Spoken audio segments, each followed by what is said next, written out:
Warning: the following broadcast contains strong opinions, playful antics, and controversial topics causing off-the-rails fun.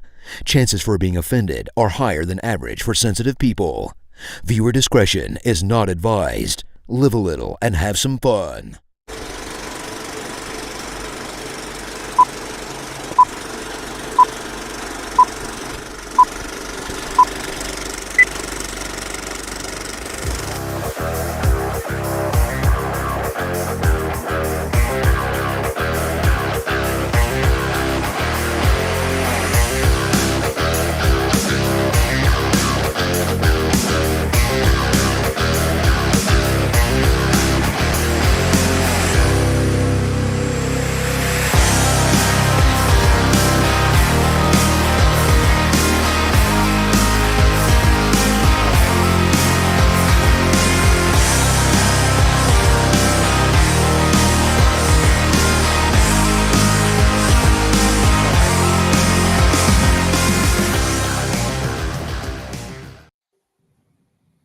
Hello, everybody, and welcome to the Coach's Box Call Like We See It podcast. It has been a long time since you've seen my ugly face here on our program, but I just wanted to personally welcome everybody back.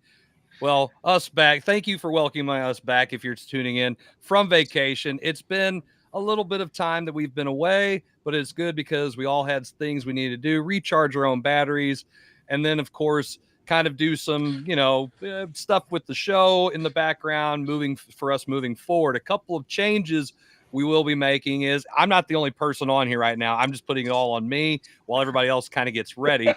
But, and you can hear him now laughing, we will be doing the Coach's Box Call Like We See It podcast every other week. So that way we can have more content to bring to you instead of just beating the same dead horse. It gives us some time to prepare because our lives have changed over the last 5 years that we've been doing this show, and we want to continue doing it. And it's just easier this way. And things might change back. Hey, why stay the same? That's boring. So we might be moving things back and forth. You never know. But that's the thing about us. You just never know. And we call like we see it. We do whatever the hell we want to do. Being said, I'm going to go ahead and bring everybody else into this craziness. We were missing one, Jason Jarvis. He might be on later. He decided he had to be a good dad and drop his daughter off for college the last couple of days. Jill's going to be attending the University of Arkansas. Boo. Arkansas. But we are happy for Jill, not her choice of college, but for her and her future. I'm sure she will do just fine. Very hardworking, very great kid.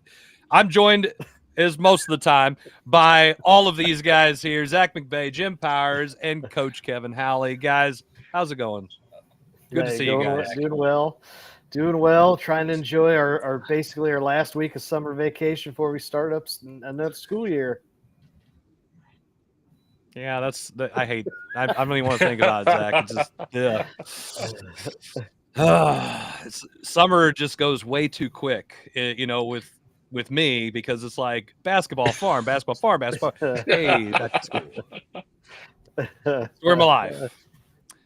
So, Kevin, how are we doing? Much better. I was really under out? the weather last week, and it's nice to be able to stand upright without falling over. So that's a plus. That's always helpful. You don't want you to fall over. And Jim, Jarvis isn't here to give you a hard time, but it's good to see you. And you're going to be our guide. You're going to be steering this ship.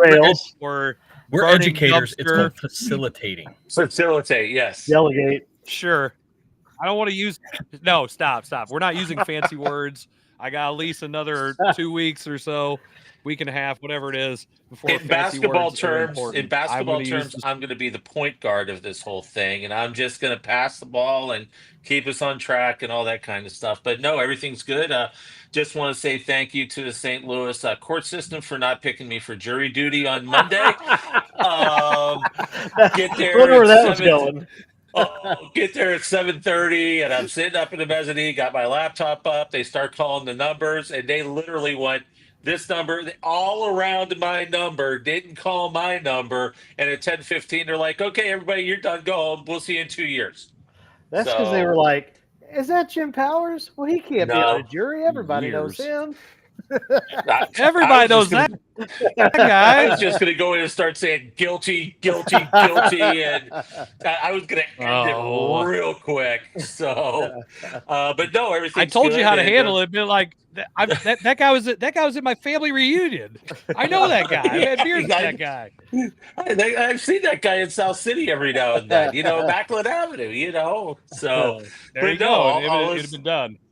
Yeah, all is well, and glad to get everybody back. Jarvis is listening, it looks like. So hello, Jason Jarvis. He'll be back with us here in a couple of weeks. But yeah, we're excited about some of the different things that we're going to be doing. A couple new segments, and that we're going to be rolling through. And no, I did not fall asleep on jury duty, Jarvis. So, but yeah, we're excited about it, and it's going to be a lot of fun moving forward with everything. So let's jump right into it, boys.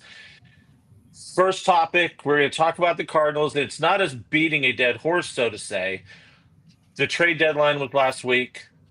Cardinals made some moves. I know we've got some difference of opinion on the moves and the overall grand scheme of things in Mozeliak's last go around of making moves and all that stuff. So, Zach, what are your thoughts on, what the Cardinals did at the trade deadline last Thursday? Well, I think what we had talked about in previous shows was had they had a better July, they probably would have been buyers, and they had an easy July schedule comparatively to what they've got basically coming up now in August, September. It obviously did not go the way that they wanted, so they became sellers in the market. As I'm going through looking at some of these guys, they're not projected to reach the majors in at least 2 years, right? Mm-hmm. And then you couple that with the draft that, hey, they had a lot of different pitchers that they wanted, pitching prospects. I think it's a total rebuild of the farm system. I think that's a good idea. But however, and this is what you guys can kind of piggyback off of here, we've already kind of been in not baseball heaven, but baseball purgatory the last few years and seasons. And so I think it's just setting up for another couple more years like that. And I don't know. I'm afraid that's going to be this decade is what it's going to be known for.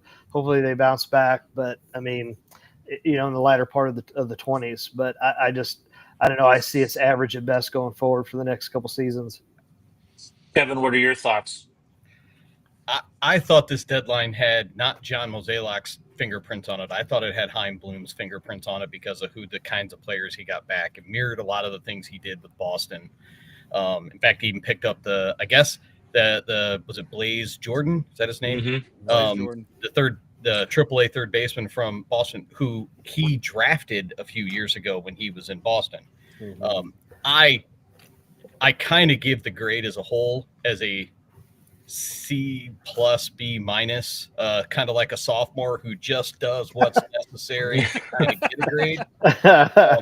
He didn't do anything surprising, didn't go above and beyond. He traded the players that everybody knew he was going to trade, the ones, the relief pitchers on the back end of a contract, and he didn't get much in return for it.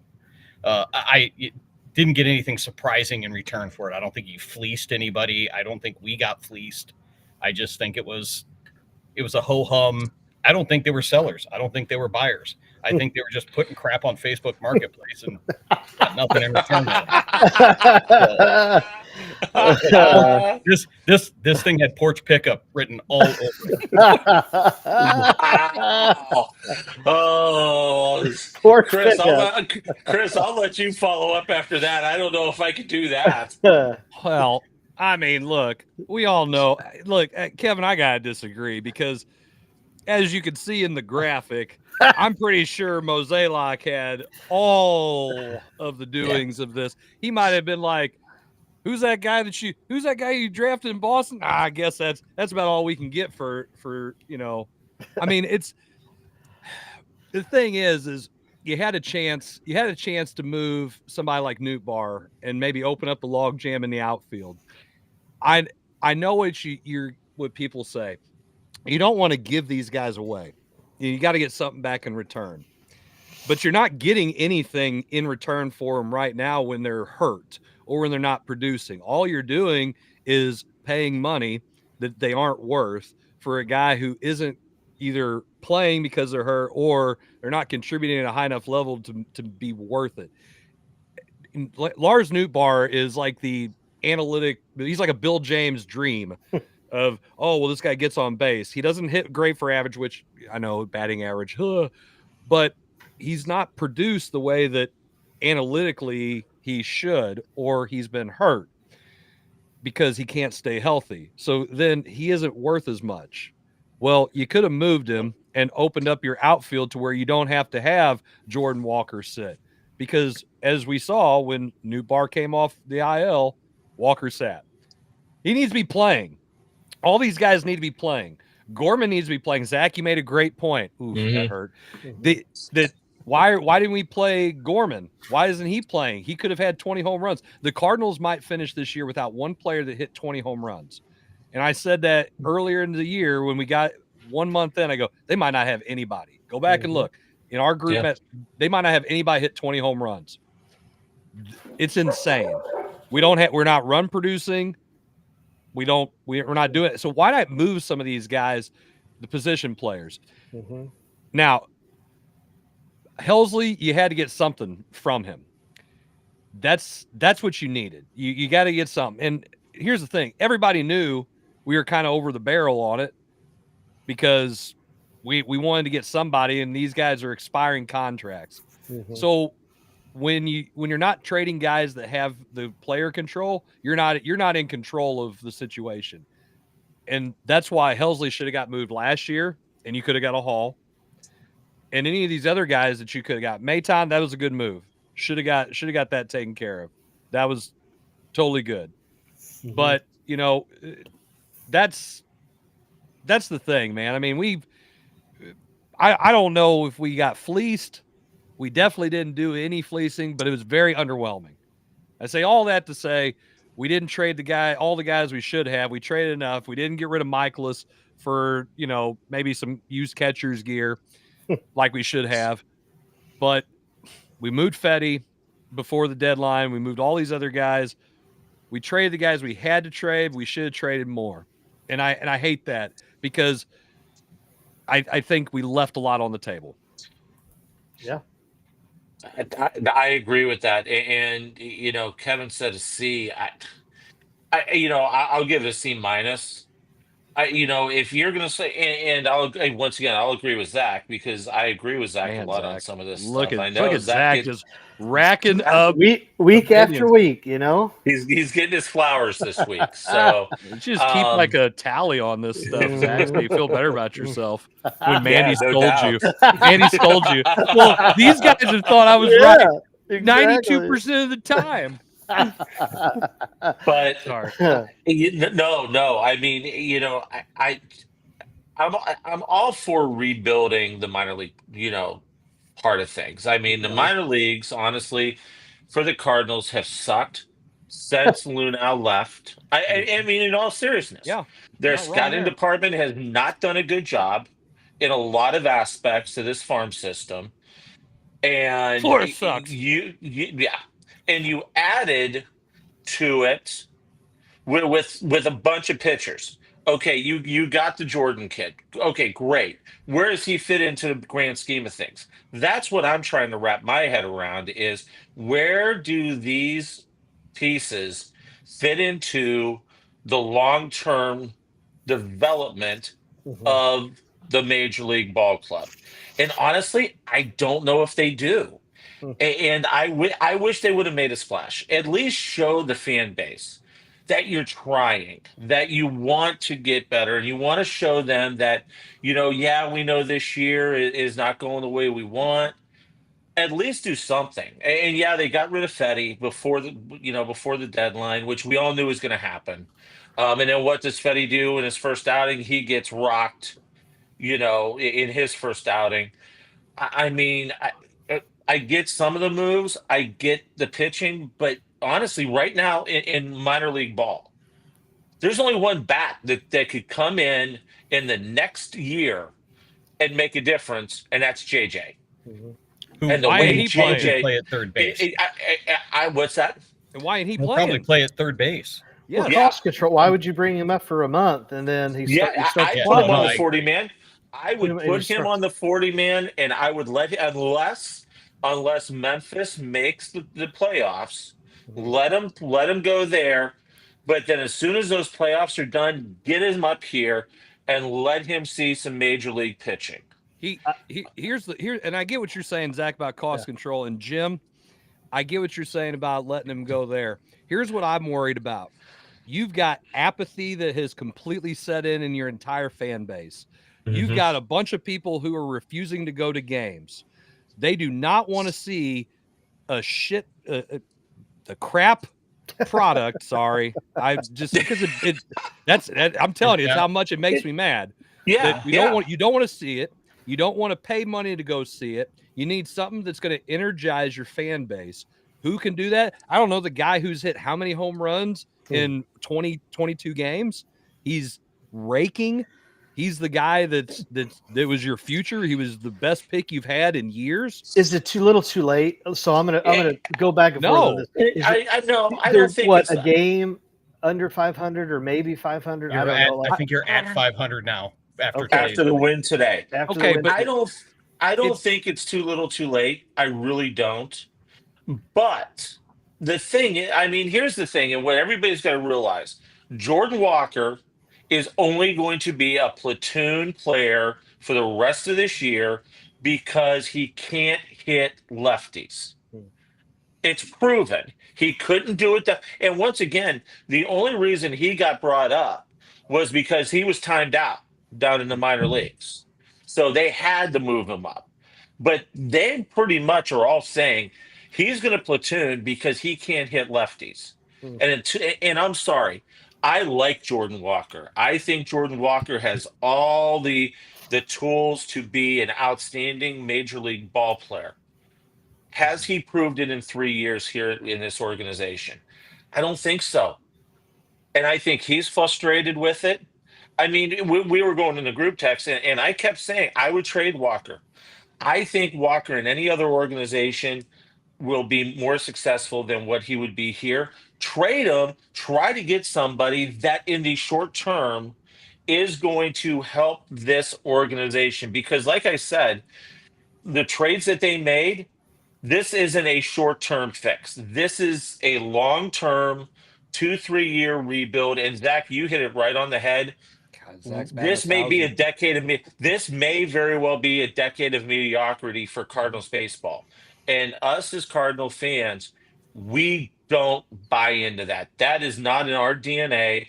That is not what we expect out of Bill DeWitt III, Bill DeWitt, and now Bloom. We don't expect that. We expect a team to go out, compete, and do things the right way. And unfortunately, I don't see a light at the end of the tunnel. If this is the direction that they're going to go, I just don't see it. And I still don't think they should have kept Mikolas. I'm sorry, or Mikolas. I think they should have got rid of him too. If you're gonna do this to the pitching staff, clean house. Get him out too. Let these young kids come up. Let them get their brains beat in a little bit, but it's going to make them better for next year. Let me ask this question to you guys. Do you think this is we've talked about this organization under Mozeliak and the way it's ran, both the scouting department and the other things like that. Do you think this runs differently with Bloom in the future? I personally think he's taken a back seat because he's trying to detach himself from Mozeliak, let Mozeliak move on, and then he goes, okay, my turn. We're doing this way.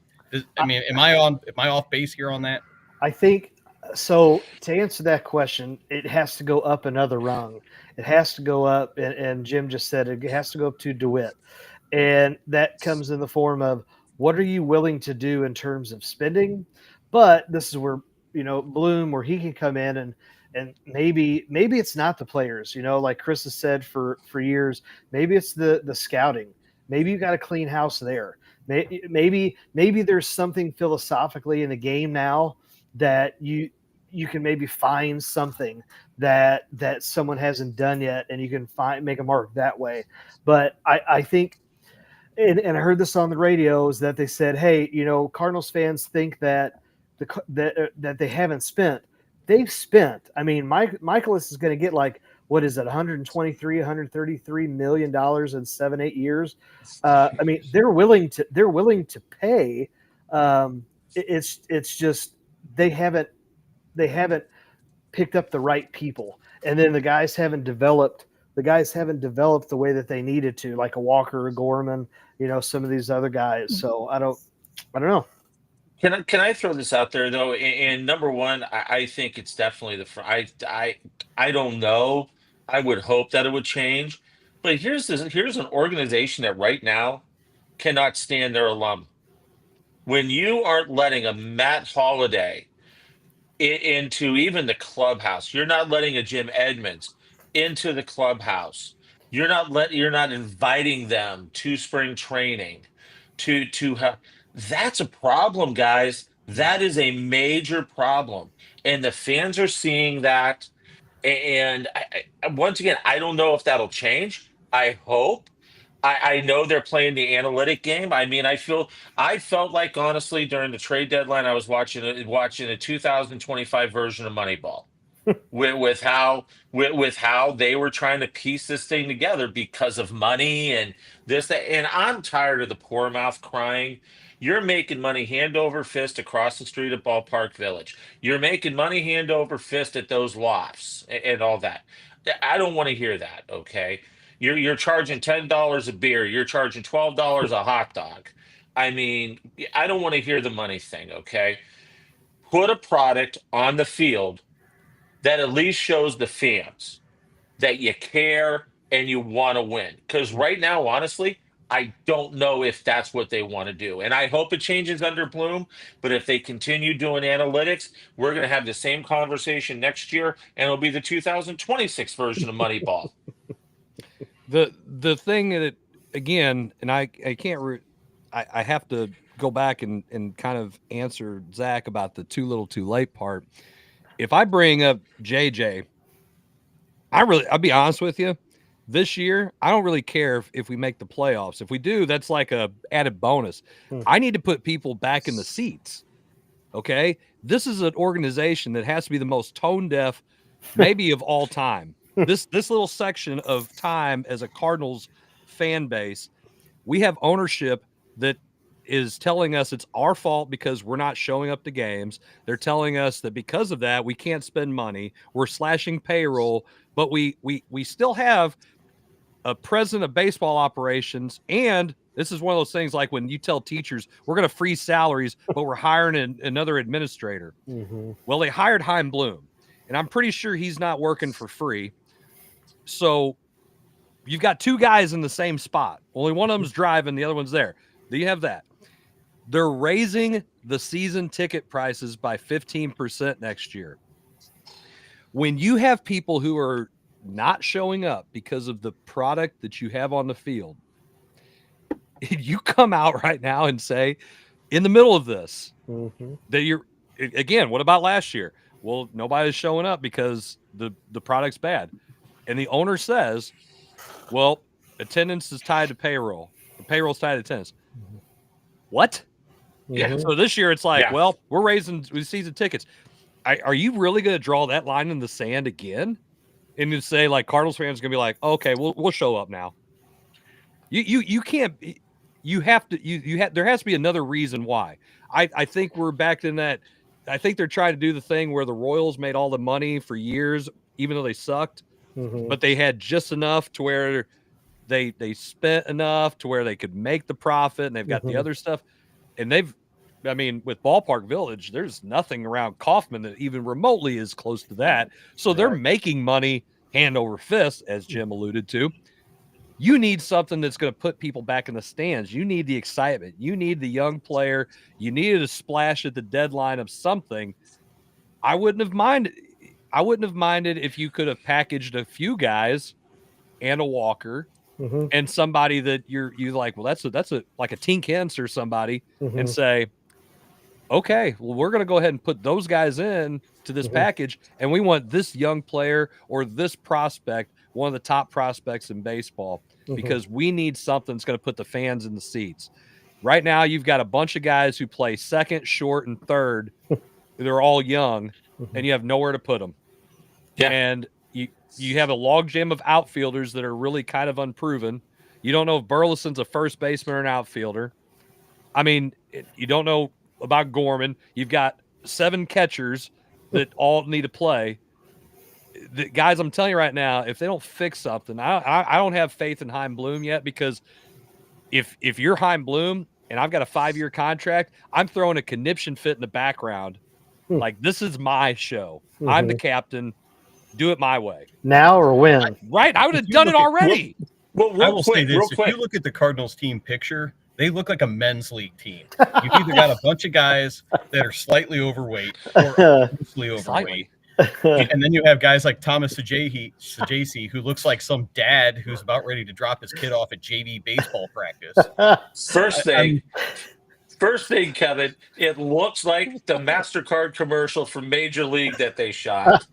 That's number one. Number two, in all seriousness, American Express. Yeah. Okay, number 2, we have an organization here in St. Louis that is having the same thing in their front office. They have a GM. They have somebody that's going to step in and be the new GM.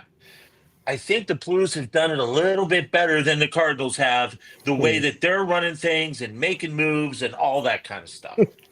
I can't help, Kevin. Suck it in, boys. We're the Ghostbusters.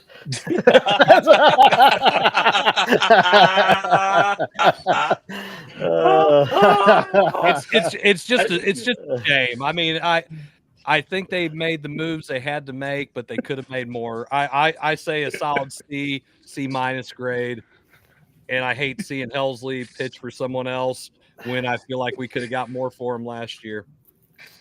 I mean, hey, here's my little heavy. Get this little heavy hitter right here. Little green heavy home run hitter. This little green heavy hitter. I mean, they're 5.5 out of the wild card.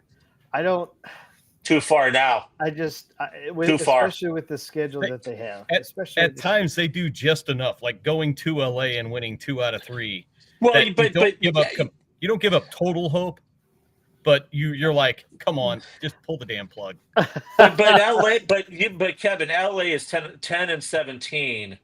It's still in LA. Their last 27. I mean, LA can't lose 2 or 3 to the Cardinals team that's pitching staff is in absolute disarray. You got Arenado. We didn't even talk about Arenado, who's going down to Florida to rehab, and nobody knows when he's coming back. There was somebody that said, well, yeah, the Cardinals play in Miami in a couple weeks. So what? Nobody will give a definitive answer on, number 1, what's wrong, but number 2, what's the game plan? I'll say September. I'm going to say September 29th. That's when he's going to be. Is that the last homestand? No, that's after the last game of the season. No. That's when. I mean, he might get one of those. I will tell you this, because we're going to get ready to go to break here in a minute. But I will tell you this. I do not see Nolan Arenado on this team next year. He was not happy with Hensley being traded. I guess they were really, really close. He was not happy at all about that move. I don't think he's happy with this. He didn't sign on to the Cardinals to be on a team that's in a rebuild. But here's the thing, though, and I've said this before. Then you know what? Be a better leader. Be a better leader. You and Goldschmidt had every opportunity to lead by example. Like, you had Waino, you had Molina, and you had Pujols, and they basically said, here, the team is yours. And you know what you've done with it? Down the drain. And so don't sit here and tell me with that, like you won, like Chris, I think you had said it other shit. He could have left and gone to Houston, right? Like that could have had, right.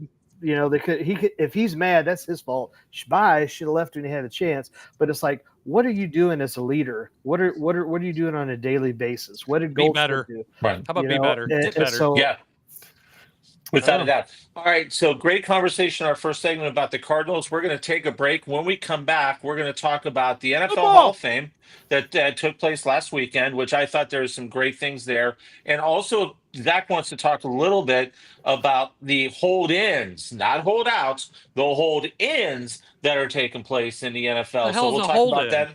We'll explain that in a minute. We'll be back here in a moment. You're watching the Coach's Box, episode 242, right here on every part of the world that you can see. For free. For free.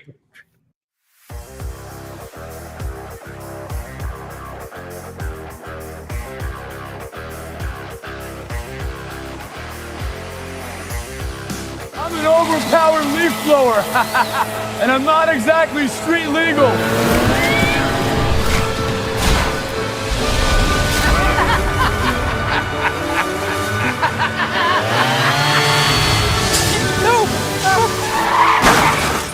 And if you don't have the right auto coverage, this could really blow your budget.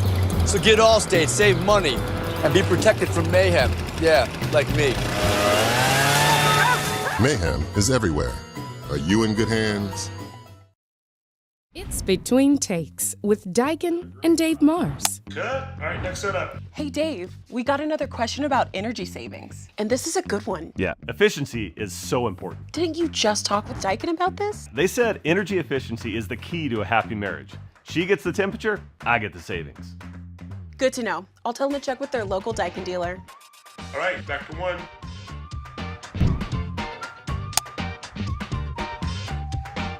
Give Home by SMCI a call today at 636-337-4444 or email them at service@homebysmci.com. In the hobby of collecting, check out Elite Collectibles, open 7 days a week from 10 a.m. to 6 p.m.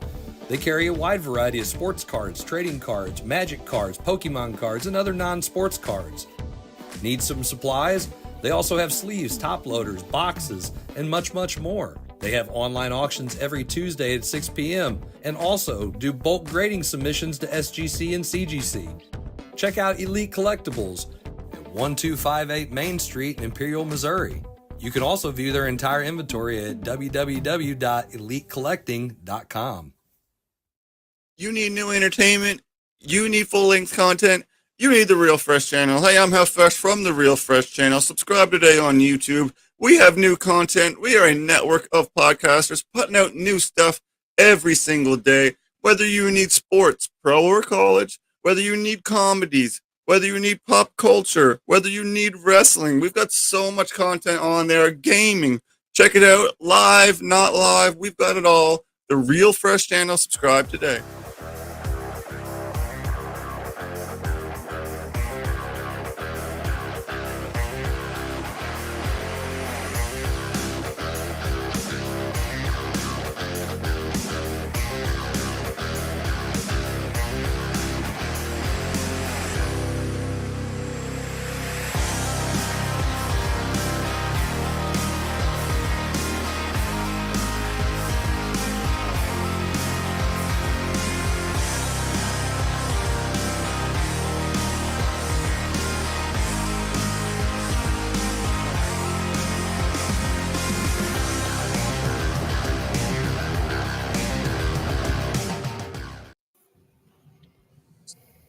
Hey, everybody. We welcome you back to the Coach's Box presented by Off the Rails Media. I'm Jim Powers, and we got almost everybody here. Jarvis is someplace in some back road coming back from Arkansas, dropping Jillian off at college, but we'll get him back here in a couple weeks. But we got Zach, we got Coach Kevin, and we got Chris Miller here with us too. So, boys, real quick.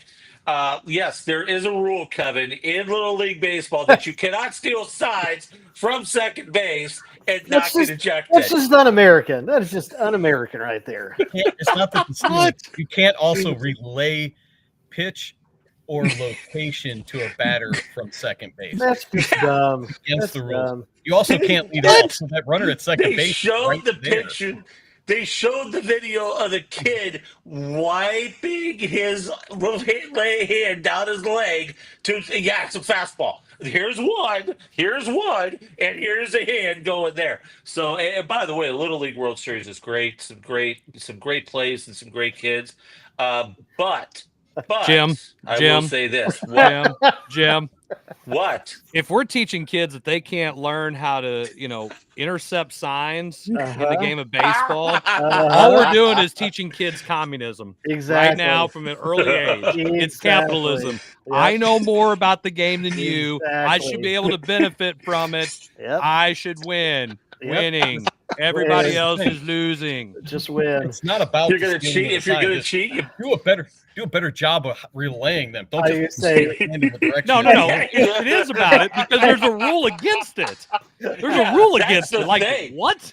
The coach is arguing. The coach was arguing that there's no such rule, and the one video I watched actually showed the screenshot of the rule in the Little League Baseball handbook. What kind of rule book Rick behind the plate knows that? Hey, guys, you can't steal signs. That's just bad. No. Who wrote the rule book? It was a second base umpire that was actually calling it. It was priceless. Oh my How gosh. do you say no? How he wasn't stealing signs? He's got a tick. What are you talking about?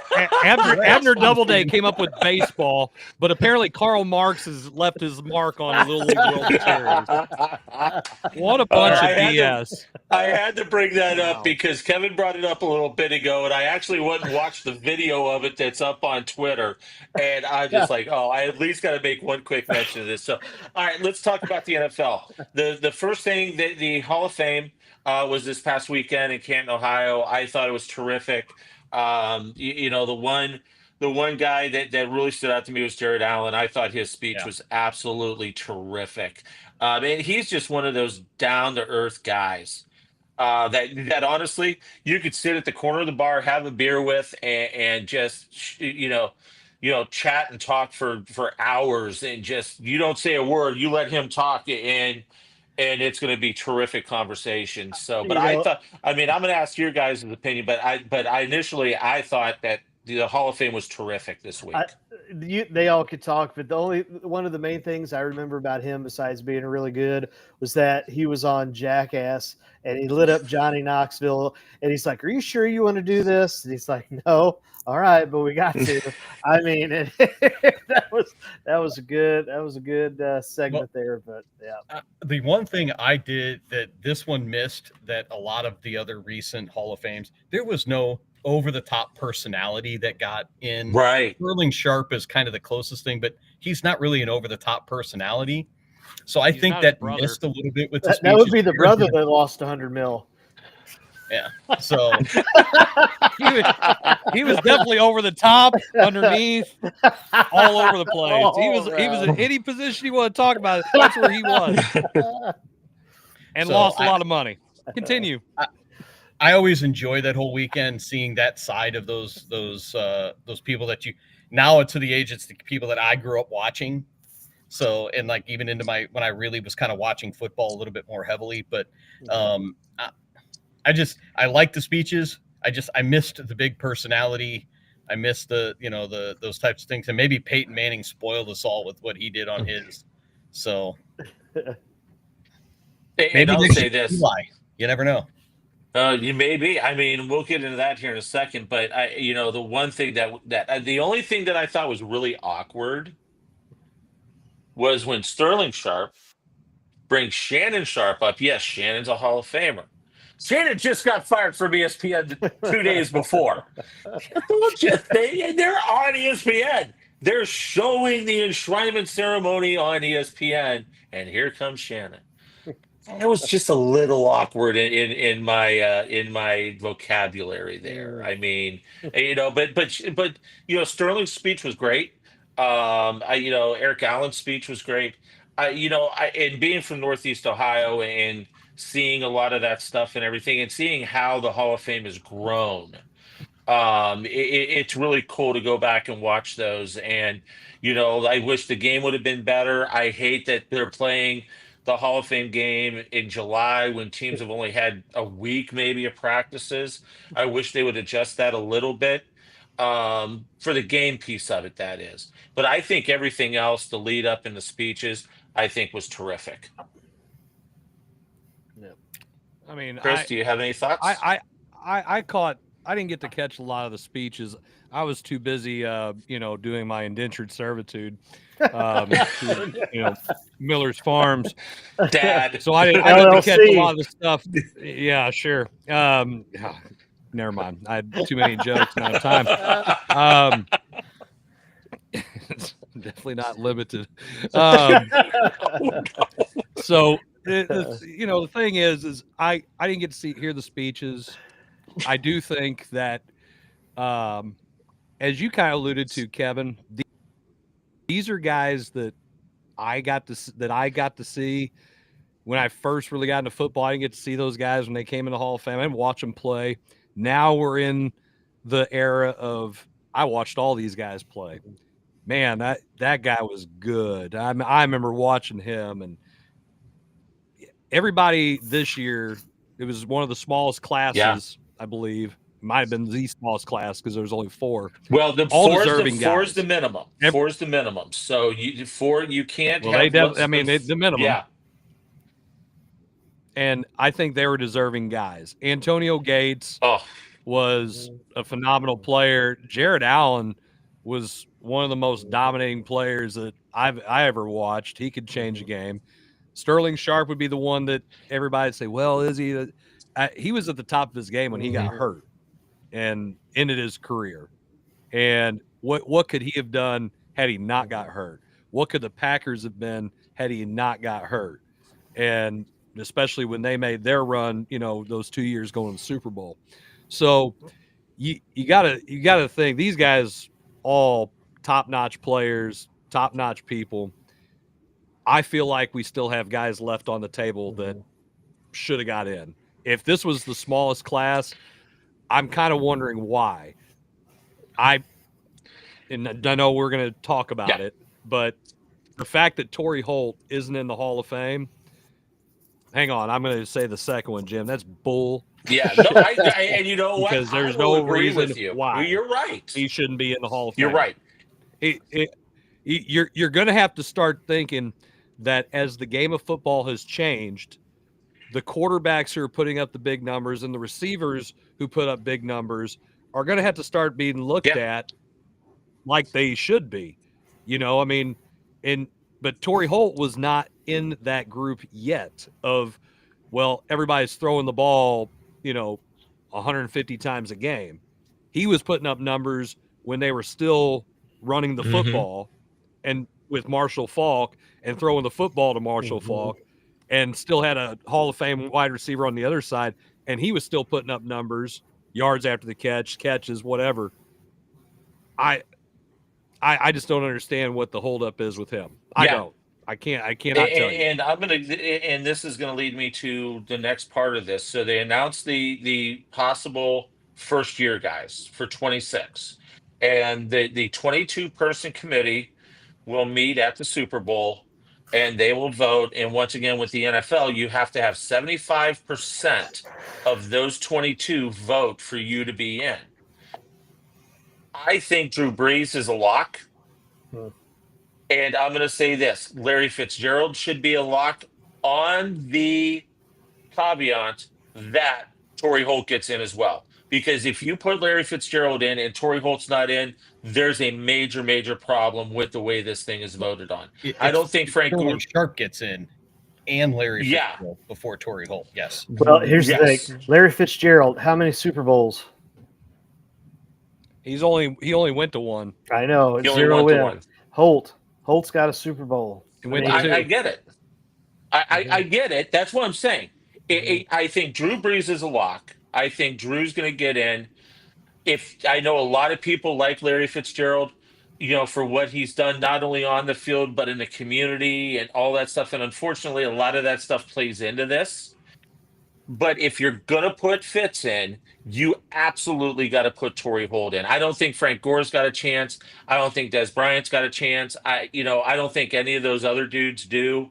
I think you're going to get a couple of these second, third, fourth, Torrey's fifth go around in it. And I think Torrey's real close to where if he doesn't get voted in, he's going to slip into the veteran committee, if he gets to the veteran committee, he's automatically in.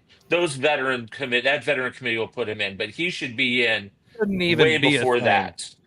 That I he agree. he shouldn't even be there. But I'll tell you right now, there's 3 first ballot locks. There's 3 for next year. It's Fitzgerald. He's going to go in, guys. Drew Brees, and everybody's forgetting about Jason Witten. Jason Witten's one of the best tight ends to ever play the game. Right. I mean, he is one of the best, and he's up there in what receiving yards or at least receptions. Number. I'm wanting to say he's one of the top all-time receptions in NFL history, and he's a freaking tight end. Yeah. So, here's the thing: you put those 3 in, you put Torrey Holt, and guys, I'm gonna be. I never liked him when he played. I think Eli Manning's a Hall of Famer. I really do. He won a Super Bowl. Won 2 of them. Yeah. He won 2. He was a part of the teams that beat the Patriots both times when they had no chance of doing it, and he was a major contributor. He has the numbers as a quarterback, and he has 2 Super Bowl wins. What more does he have to do? Now, go ahead, Kevin. I think Belichick gets in next year too, first ballot. But I don't think it's from the same group. No, I think he's got one more year, doesn't he? I think he's. I read he was eligible next year.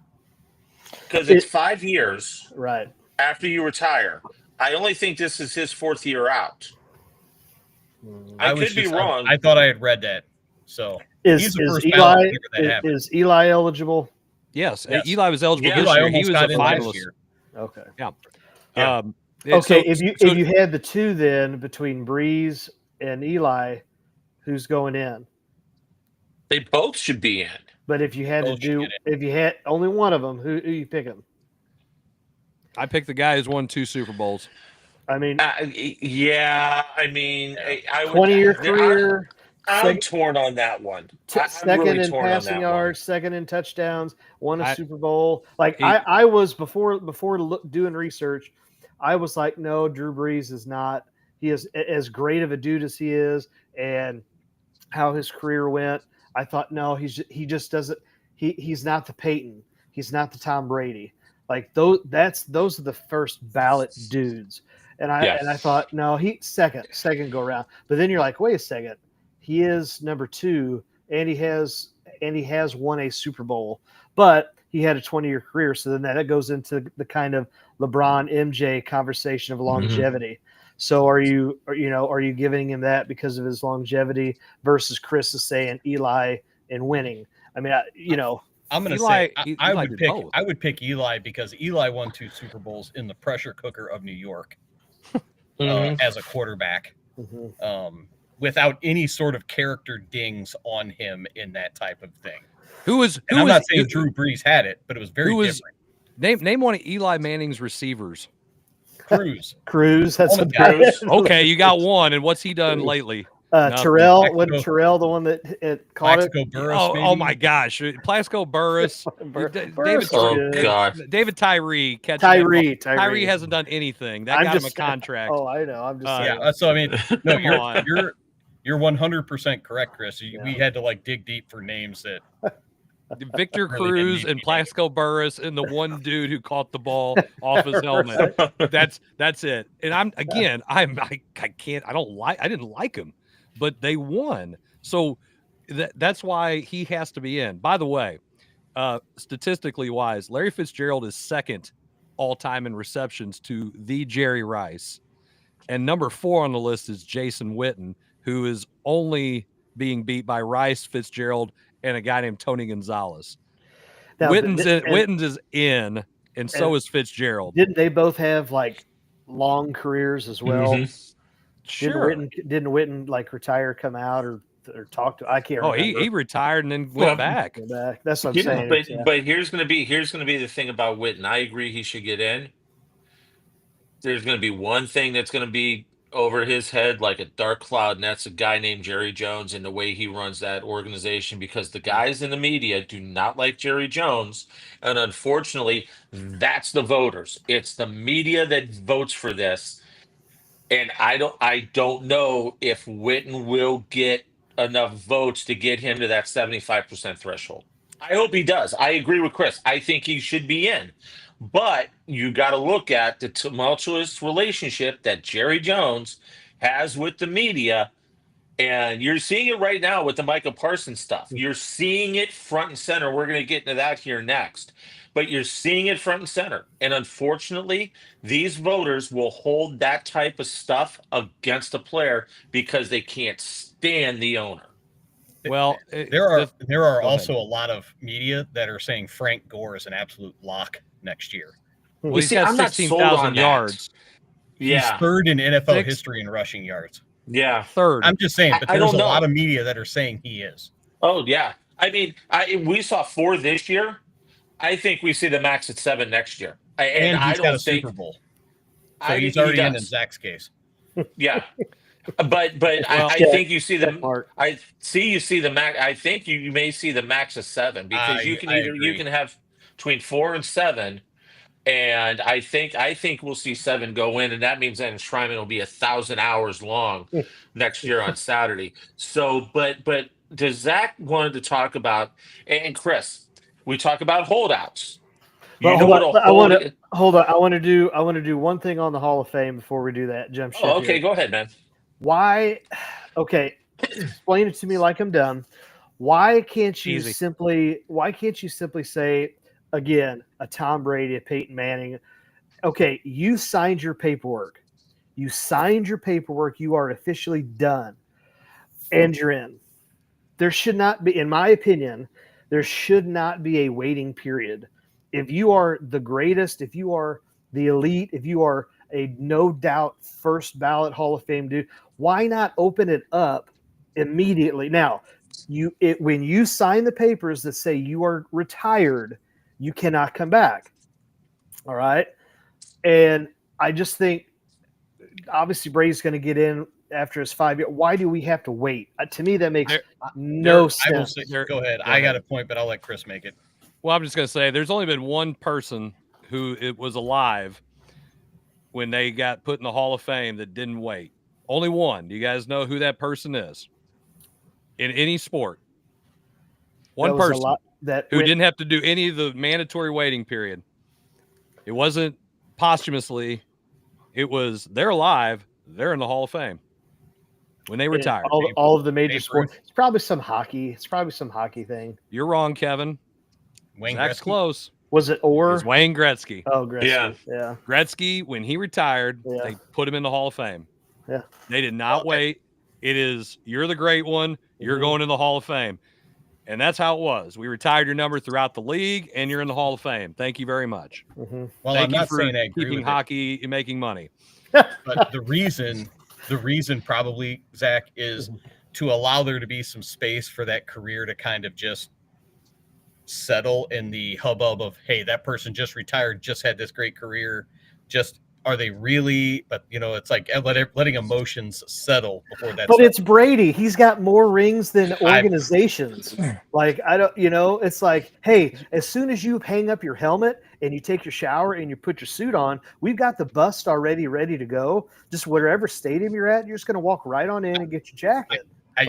Brady transcends this rule. I get That's what I'm saying. That's what I'm saying. But where do you draw that line so that you can use that line all the time? I don't know. I mean, it seems like hockey did okay with their decision to put Gretzky. They pick one guy, and they're probably like, hey, now anybody else wants to go in. It's like, you got to be better than Wayne Gretzky. Now, this is the thing. I think there needs to be. Have fun with that. I think there needs to be objective, tangible data that gets you into a Hall of Fame. I think there has to be. Are you better than Wayne Gretzky was for hockey? No, I'm talking about in general, not right off the bat. No, I'm saying like Tom Brady was great, but he was not Wayne Gretzky he was not the Wayne Gretzky of football. Tom Brady does not hold 64 NFL records like Gretzky held. Matter of fact, the only one that got knocked out. Ovechkin got one. Ovechkin got one, and Gretzky's like, that's okay. I got 62 other ones where those came from. Yeah. Okay. Not a big deal. You want your tangible line, Zach? It's right there. It's called the Gretzky line. It's called not the Mendoza line. Not the Mendoza line. The Gretzky line. Here's Gretzky. And here's everybody else. And have fun trying to close that gap because it ain't happening. Tom Brady is the absolute greatest NFL quarterback of all time. He's not Wayne Gretzky. He's not getting in. Right. All right. We've got 5 minutes before our next break.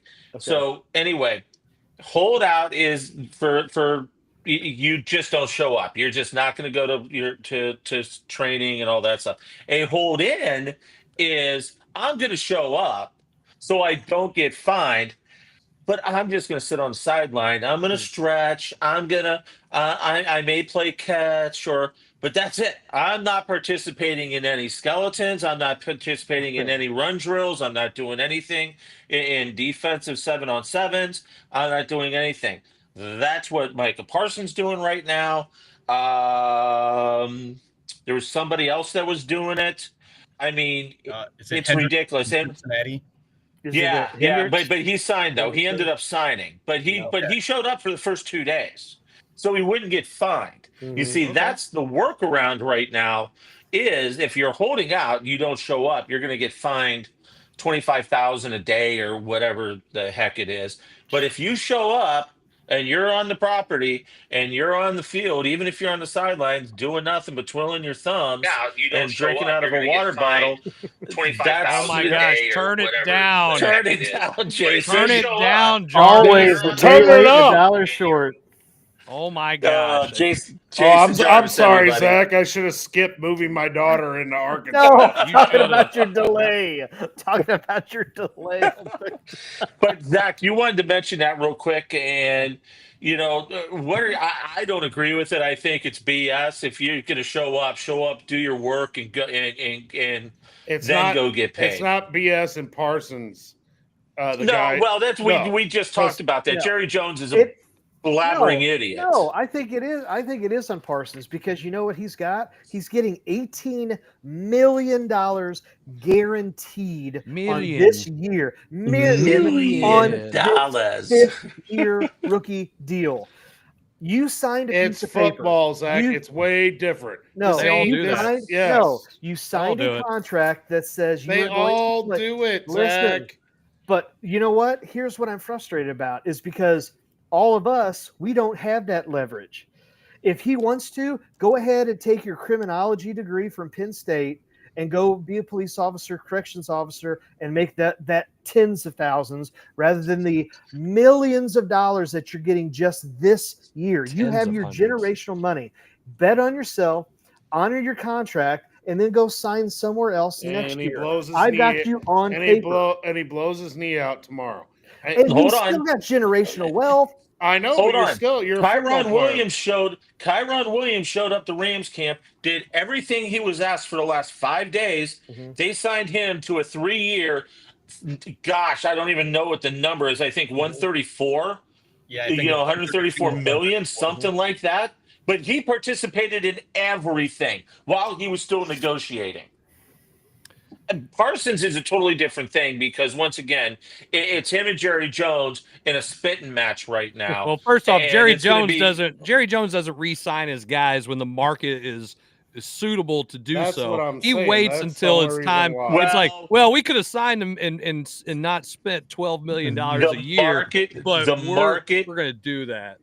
The market for defensive players went through the roof when a certain TJ Watt signed his deal with Pittsburgh. Yeah. And that drove, and that's where Jerry Jones missed it. Thank you. So why didn't he sign him before TJ Watt got signed? Exactly. Okay. Exactly. So if I'm Micah Parsons, I'm the same way. Here's what my question is. Would I want my players out there participating? Yeah, I wouldn't like it either. But is that allowed? Is it allowed for them to sit over there and do that stretching and stuff in the collective bargaining agreement that the owners and the players sign? If it's yes, then guess what, guys? Sucks to suck. You're going to have to sit there until you decide what to do with them. Here's what the fix for all this, like Jason is alluding to, because he is a former football player, make the contracts guaranteed and be done with it.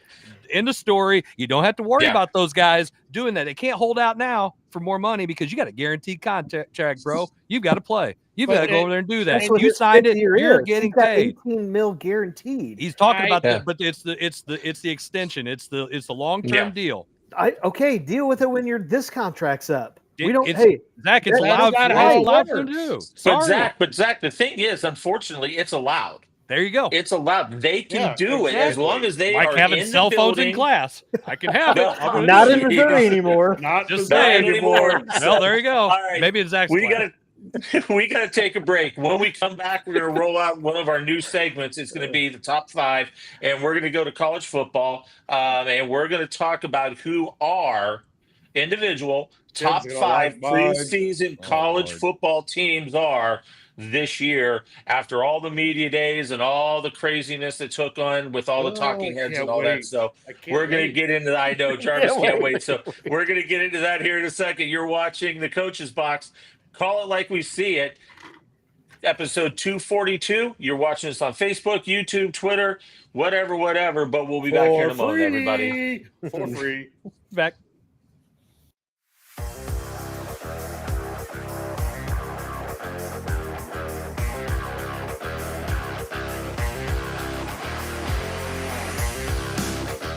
I'm the guy sitting next to your girl on the kiss cam. And this game just got a lot more interesting. Sheila? Mom?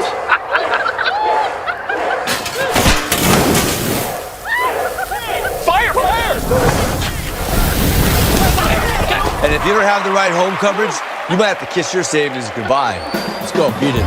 So get Allstate, save money, and be better protected from mayhem. Yeah, like me. Bro! Mayhem is everywhere. Are you in good hands? It's Between Takes with Daikin and Dave Mars. Cut. All right, next set up. Hey, Dave, we got another question about energy savings. And this is a good one. Yeah, efficiency is so important. Didn't you just talk with Daikin about this? They said energy efficiency is the key to a happy marriage. She gets the temperature, I get the savings. Good to know. I'll tell them to check with their local Daikin dealer. All right, back to 1.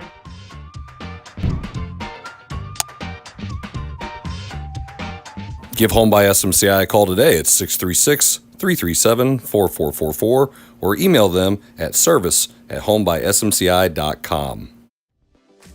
In the hobby of collecting, check out Elite Collectibles, open 7 days a week from 10 a.m. to 6 p.m. They carry a wide variety of sports cards, trading cards, magic cards, Pokemon cards, and other non-sports cards. Need some supplies? They also have sleeves, top loaders, boxes, and much more. They have online auctions every Tuesday at 6 p.m. and also do bulk grading submissions to SGC and CGC. Check out Elite Collectibles at 1258 Main Street in Imperial, Missouri. You can also view their entire inventory at www.elitecollecting.com. You need new entertainment. You need full-length content. You need the Real Fresh channel. Hey, I'm How Fresh from the Real Fresh channel. Subscribe today on YouTube. We have new content. We are a network of podcasters putting out new stuff every single day. Whether you need sports, pro or college, whether you need comedies, whether you need pop culture, whether you need wrestling. We've got so much content on there. Gaming. Check it out. Live, not live. We've got it all. The Real Fresh channel. Subscribe today.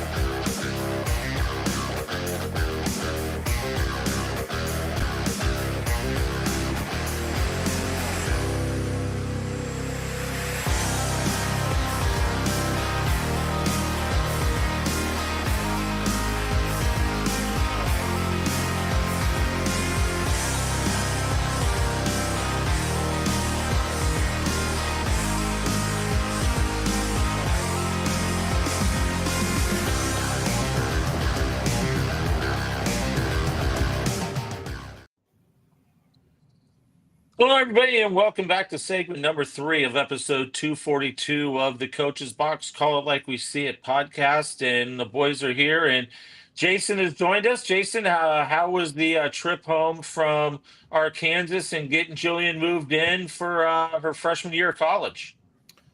It's a pretty good haul. It's 5 hours, a little over 5 hours. I mean, but I guess it's better than driving to Ohio State. But you know, boy, I'd rather root for the Razorbacks than that. So, not bad. It's kind of bittersweet, man. I got both my oldest kids are gone, and I'm taking Dylan. We're moving him up to Mizzou tomorrow, but he's coming back. We're just taking his stuff, getting it up in his apartment, and then coming back. But he didn't start school they don't start school forever. Like after us, I'm like, man, must be nice. Mm-hmm. But Arkansas gets started a little earlier, and the freshmen come in early, and she's rushing the sorority crap. So, yeah. There you go. So, all right, segment number 3. And our third segment moving forward is going to be, some different things. This week, we're going to do a top 5. In 2 weeks, we'll get Zach to do this or that type of segment. So we're going to mix some things up here in segment number 3. But this week, all the media days are over with. Everybody got a chance to talk to all the coaches and the players and all that stuff. The SEC media day down in Atlanta, and then the Big Ten in Vegas, and the ACC in Charlotte. So we're 3 weeks away tomorrow. Basically, who's our top 5? Who is your top 5 preseason in the NCAA? And it could be any direction you want to go in that. But what I'd love to see is what everybody's collective top 5s are. And so Jarvis hasn't had to talk a whole lot. So, Jason, we'll start with you. Start with number 5 and go, or do we want to go 1? Everybody talk about 1? Start with 5. No. It starts from the bottom. Right. Yeah, start from the bottom. Like a reveal. Number 5. So, Jason, go ahead and start, and you'll roll. You'll get us going. So start with number 5. All right, number 5. I went to Columbia not too long ago, sat down with Drink, and had a big conversation. And my number 5 pick is the Mizzou Tigers. That is who number 5 is, baby. Number 5 in the nation, MIZ. All right. What? I can't. ZOU. Hold on. You can't wear that. You can't wear that and say that. Let him go through it, and then and say that. We'll go through all of our stuff, and then we'll discuss. All right, go ahead, Jason. He's jet lagged. I'll tell you that. What? Yeah. Said you're jet lagged from the drive. No, I'm not. But to go with me first was ridiculous. My number 4 team is Clemson. My number 3 team is Georgia. My number 2 team is Penn State. And my number 1 team is Texas. You can see that I omitted one school, and I will never speak of that school as long as Jim is on here. So I have Mizzou instead of Ohio State, which Ohio State, of course, should be in the top 5, but I'm not putting them there. There we go. Of course not. All right, Kevin, go ahead. Give us your top 5, starting with number 5. My number 5 is Texas. My number 4 is Ohio State. My number 3 is Georgia. My number 2 is Oregon. And my number 1 is LSU. Wow. LSU and Oregon. Wow. You're actually thinking that Brian Kelly's going to win a week 1 game? It's the only way they're going to be number 1. He's got to win in week 1. They've got the get in, baby. Quarterback in the country, Garrett Nussmeier. So he is really, really good. He is. So all right, Kevin. All right, McVey. I know. I just realized that. Start with number 5. Who's that? Me? Kevin. Yep. McVey. I'm sorry, McVey. It's like you said, Eric Allen. Give me the Y or wait for the Y? I did. Eric Allen is in the Hall of Fame. He was inducted on Saturday. There was 2 of them. Jason. Oh, dang it. Okay. All right. So, do you want me to give you the Y or wait? No, wait. Okay. All right. Number 5, I'm going to go LSU. Number 4, I'm going to go Texas. Number 3, I'm going to go Oregon. Number 2, I'm going to go Georgia. Number 1, I am going to go Ohio State. Oh, you're sick. You are sickening. Yay. They're the chance for somebody to beat you. They couldn't even beat Mizzou. Here we go. There it is. I knew we were gonna go Hold off on the explanations. Let's not start the fight just yet. I'm not saying a word about it. So you want to show Zach's there, Chris? Were you able to finish his? All right, we'll show him here in a little, when we all get done. Jim, go ahead and do yours. I'm sorry. Number 5. With him. You're going to be surprised. Number 5 will be Clemson. Number 4, Georgia. Number 3, Penn State. Because I mean, when you look at all the preseason polls, they're number 1 in a lot of them. Number 2, Ohio State. Right now, Ohio State's number 2, and then number 1 is Texas. Hook 'em horns. Wow. All right. Well, my top 5, I have number 5, Clemson. Number 4, Oregon. Number 3, Georgia. Number 2, Ohio State. And number 1, Texas. You omitted Penn State then, huh? Well, yeah, because I have no confidence in Penn State winning anything of significance. Keel can't win. Yes. So no, ain't happening. Ain't happening. No. And here's the thing, and I understand why everybody's, there's the Big Ten doesn't do a preseason poll, with the coaches. They, as Ann's throwing me something now here in my office. But a lot of the media in the Big Ten right now feel that Penn State's number 1. And a lot of it has to do with who they've got coming back. They got the Carter kid defensively. They've got Drew Allard coming back quarterback.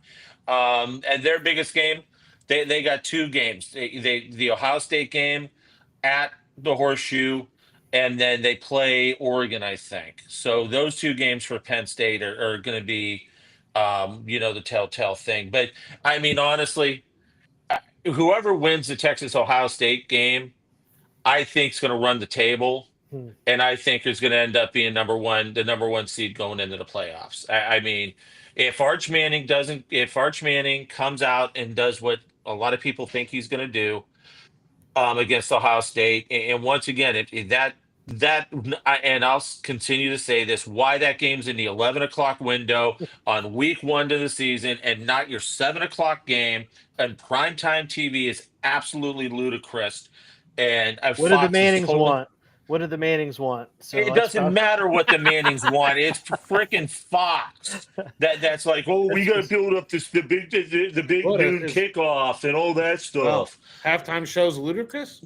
It's all ludicrous. Better than the Super Bowl halftime. That's all. Oh gosh. So all right. So number 1. All right. I'm not even going to say Mizzou, but I am going to say this, Jason. The preseason coaches poll for Mizzou was absolutely horrific. They are way better than 12. I think they're anywhere in that 5, 6, 7 spot. Well, I had in to the SEC. I'm a homer, and of course you are. And I was doing this kind of while I was driving, so I was like, so I had to pick Mizzou just to. There, we get our colors. It's really Ohio State, but I mean, I didn't want to say Ohio State. So. No, it looks like it says Mizzou. It's on the screen right there. And so what if they did get 5th? Then you guys would all freak out. So that would be great. Hey, they are like 91 wins. Jason's taking his 91 wins. I really want to put Georgia higher than what I did. The Bulldogs are always, they always tick me off because they always end up being so dang good. And Penn State, like Jim said, almost every poll has them way up there, 1 or 2. Yeah. And then Texas, we'll see.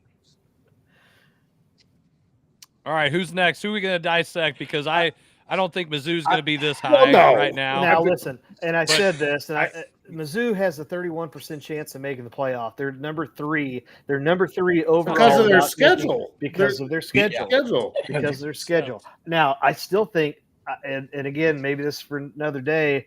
If they get 9 wins, that'd be great, and then go into a bowl game with 10. But I don't. But Zach, can I say this? 9-3 with that schedule, and I'm not beating up on Mizzou, Jason. Please don't take it late.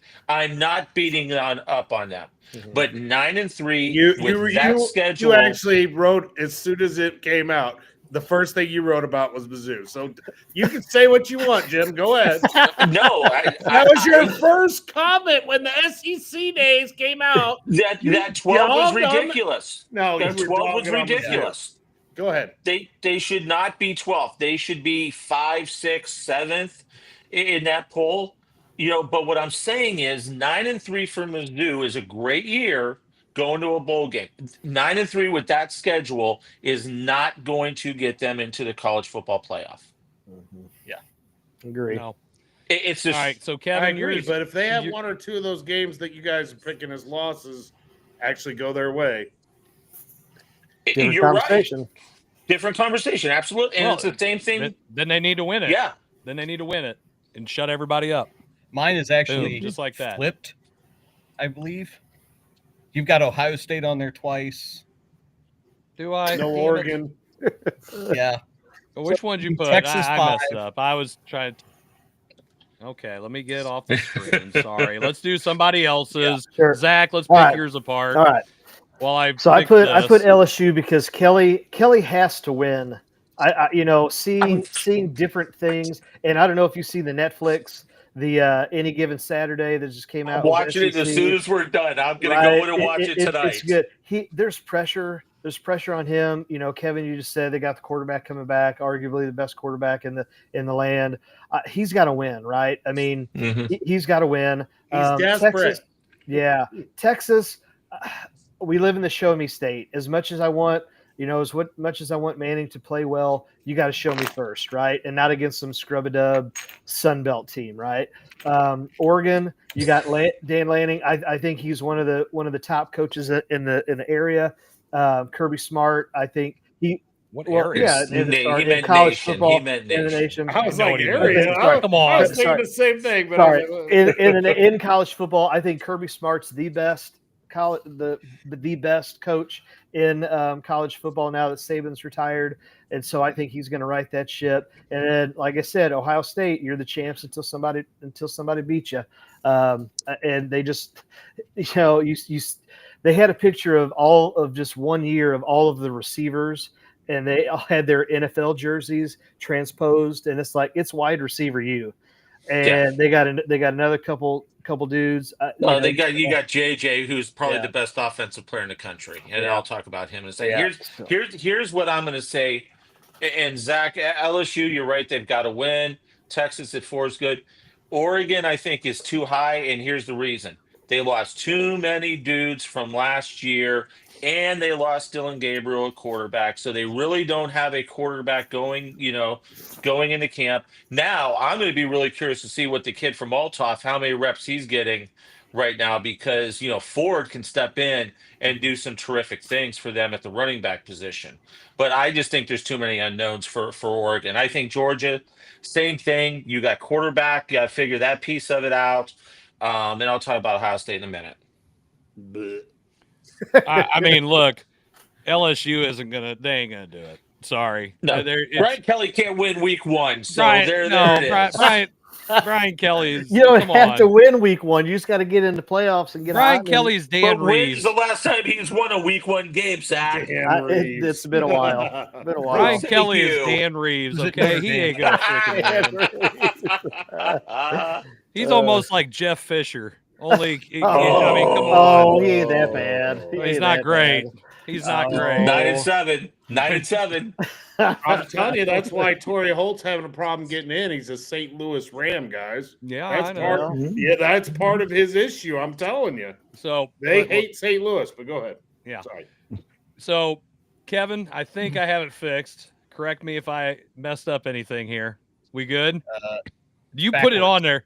No, it is exactly how you had it on. No, Oregon. Oregon 5. Ohio State 4. You didn't put it that way when you said it to me. Did I? Did I put it backwards? You put it backwards. The number didn't. No, there's no. You look at the thing. First one is LSU, Georgia. I ranked them. No, it's got to be your bowl. That's what I feel like. Go ahead, right Kevin, and talk. Kevin, just talk about Kevin, it. just talk about it. Forget the graphics. Right. Off the rails. Come on. So I have Texas at number 5 just because I'm unsure of what Arch Manning can do at the quarterback position. He'll probably prove us wrong, but until he proves us wrong, he's got to show that. Ohio State, the uncertainty at their quarterback position, because it's 3 brand new quarterbacks in the depth chart, and they're not. I think they have the one that they're going to name a starter, but I don't know that he's. But they haven't gotten any snaps the last few years. None of them. Yeah, they did. The 2 that are battling right now, the one got snaps last year. He played in like 3 or 4 games, and the other dude was the one that played in the Mizzou bowl game in 23. Yeah, Brown, not Brown. Oh, I didn't see his name on the list when I was going through that. So this guy's dead. I have Georgia at number 3 because Kirby Smart's one of the best coaches in the country, and I do think they have a quarterback returning that has experience in Gunnar Stockton. So I think that they'll be fine there. I have Oregon at 2 for the same kind of the same thing Zach mentioned. Dan Lanning's probably the one of the best coach in the country, I think. And they do have a quarterback with starting experience. Dante Moore, a transfer from UCLA, who started at UCLA, is going to be probably their starter this year. And they're just got athletes all over the place. And I think they're just going to throw it all over the place against people and be fine. LSU has the best quarterback in the country right now in Garrett Nussmeier. And while bold statement, Cotton. Yeah, I'm going to say it. But and I think they're also loaded with athletes. I think their schedule's not as tough as it's been. I think week 1 will be if they get by week 1, I think they'll be fine. But I think LSU is the sneaky pick to win the national title. Well, and that's why I think to jump off that, Oregon's got a cupcake schedule. There's no Ohio State. I think Oregon's got to play Penn State. They got Penn State. That's it. That's it. And again, we all understand this, whether it's SEC or Big Ten. If you're 1 loss SEC or 1 loss Big Ten, you're in. Okay, you're just going in. So it's too much money being thrown around not to be involved. So, Kevin, I have them right now because I didn't think for one single second that you had LSU as their one because you didn't put numbers next to them. Usually when we rank things, we use numbers. Numbers. All right, Miller. Am I putting yours up there or am I going with mine? You go with yours. All right. So first off, I think Clemson because they play in the used to be good ACC, and they are a pretty good program. I think now they're starting to get into the transfer portal. They've got guys coming back that can play. The Klubnik kid, the quarterback, he's pretty good. I think Oregon at 4 because I do like Dan Lanning.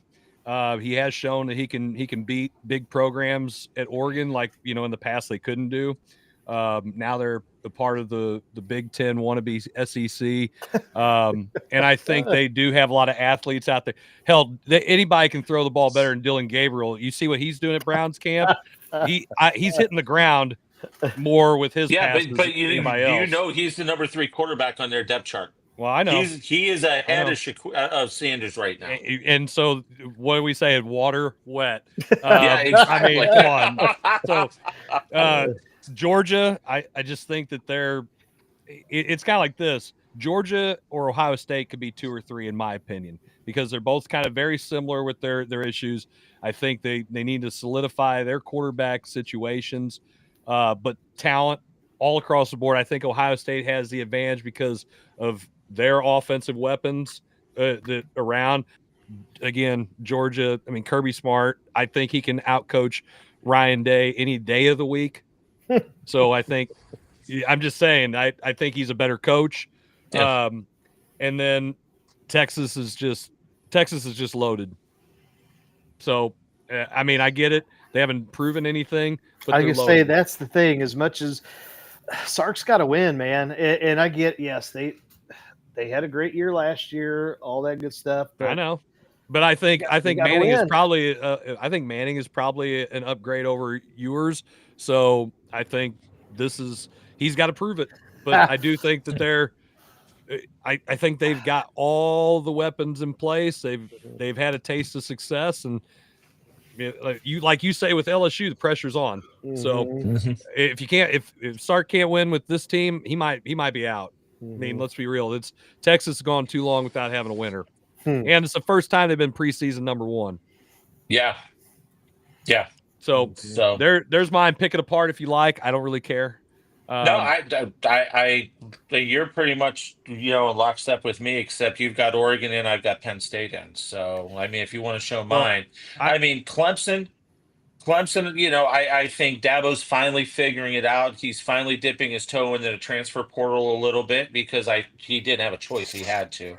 And their quarterback's really good. Klubnik is going to be one of the top 5 quarterbacks in the country this year. Georgia, once again, they've got all sorts of weapons all over the place. Their defense is really good, and Kirby Smart is one of the best coaches in the country. Penn State, once again, Drew Allard is in that top 5 quarterback class this year. He's really good. They've got 2 really good running backs. Their defense is really good. The only thing with Penn State is, can James Franklin finally win the big game? He hasn't been able to. They get Ohio State this year. They get Oregon. He's got to win one of those 2. And I don't know if he can. I don't know if he can. He can't win them both. He ain't gonna win them both. Well, let's win the Ohio State one if he's in. Ohio State. Hey guys, here's the deal. Ryan Day. We talked about great coaches. Ryan Day is 70-10 as the head coach at Ohio State, and he's 46-5 in Big Ten play. 4 of those losses, unfortunately, are to the team up north. So you take Michigan out of the equation. I very rarely say it. I cannot say the team up north. The big blue but if you take those 4 losses and turn them into wins in the Big Ten, Ryan Day is 50-1 as a head coach. So I understand why people don't think he's a good coach, but you know what? I'll say this. Anybody that can go through that gauntlet that Ohio State went through in the postseason last year and win 4 games against 4 of the best teams in the country at that time, I'm sorry, you're a pretty doggone good coach. Plus, you've got JJ on the edge offensively. You got Caleb at that safety position. You've arguably got the best offensive player and the best defensive player in the country on the same team. Then he better win. Yeah, exactly. And then Texas, once again, and they're fast all over the place. Their defense is really good. You got to put them in there, but I really think Ohio State's going to win week 1. I mean, it's going to be a raucous horseshoe on a Saturday morning to start the season off. And once again, whoever loses that game, you can lose 1 more, and you're still going to make the playoffs with 2 losses. I will tell you that right now. And, with Cignetti coming out during the media day from Indiana and saying, oh, well, we're going to go to, the scheduling model of the SEC. And they dropped the series again. They dropped the home and home against Virginia. Yeah. That guy's lost his mind. And Indiana's going to end up being just like the Indiana of old and maybe win 5 games next year. Just saying. That's a bold statement as well. Yes, it is. I mean, he sounded stupid at the Big Ten media day. You think? He really did. I kind of liked. I didn't mind, and as much of an SEC guy as I am, I didn't mind him saying that because they're not wrong. You're an ACC guy, you no, Dookie. Shut up. Duke for basketball, but Bama guy. But I don't. I mean, I don't know. He's not wrong, and this is why, Chris, you've said it for years now. They need to do away with conferences and just have the Big 4. Yep. I still, Kevin, I'm telling you, the idea of promotion relegation is just such a good concept. Have your Big 4. Right. All right, hey, real quick, sleeper team. Go around, no discussion, real quick. Who's your sleeper team? Kevin. The one that's from outside our top 5? Probably Clemson. Yeah. Zach. I was going to say Clemson. Dabo. Hey, you guys realize Dabo's been in 4 national championship games. Dabo, you talk about besides Kirby Smart, Dabo's up there in the coaching.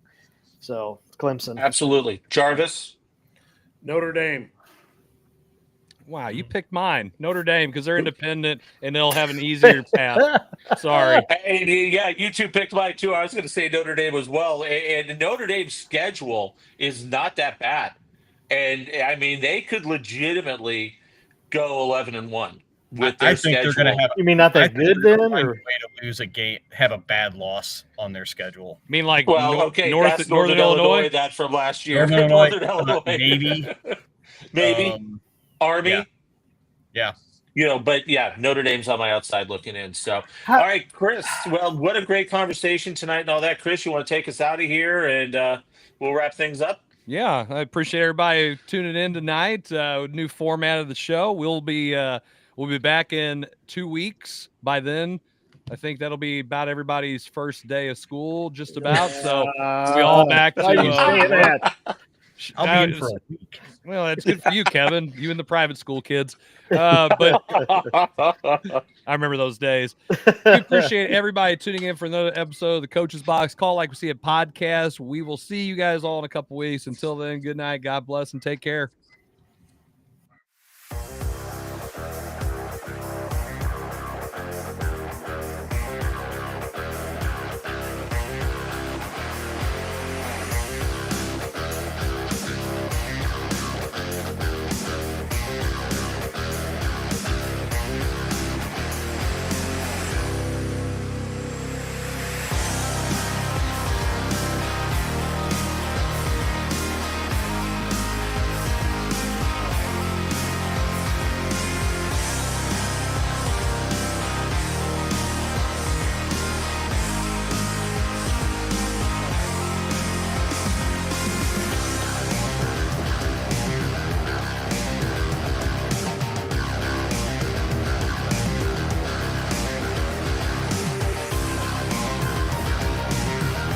This episode of the Coach's Box Call Like We See It podcast is brought to you by Off the Rails Media.